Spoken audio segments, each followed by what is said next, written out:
चालू करू? हो.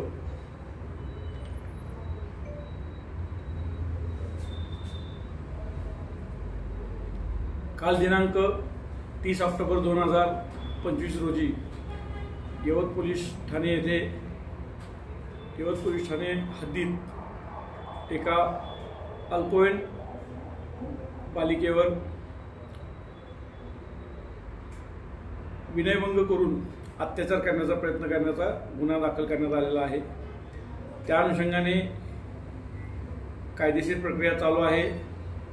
आरोपी यास आज सकाळी ताब्यात घेण्यात येऊन त्याची अटकेची प्रक्रिया चालू आहे आणि तदनंतर न्यायालयीन प्रक्रिया करून पुढील तपास करण्यात येत आहे। सदर गुन्ह्याच्या अनुषंगाने किंवा समाजात कोणती धार्मिक तेढ, जातीय तेढ किंवा विसंवाद निर्माण होऊ नये यासाठी सोशल मीडियाचा वापर सर्व समाजातील लोकांनी जपून करावा। कुणाच्याही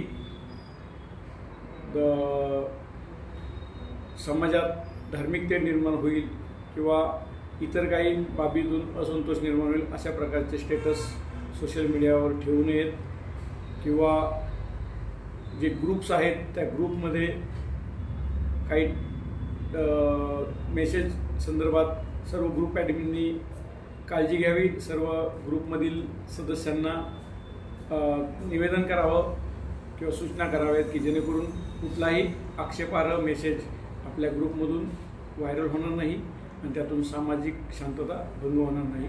त्यासाठी ग्रुपमध्ये ओनली फॉर ॲडमिन असं सेटिंग लावून घ्यावं। त्याचबरोबर कुठलाही आक्षेपार्ह मेसेज सोशल मीडियावर व्हायरल होणार नाही याची दक्षता घ्यावी व सामाजिक शांतता बाधित होणार नाही यासाठी सर्वांनी सहकार्य करावं असं पोलीस विभागाकडून आवाहन करण्यात येत आहे। धन्यवाद।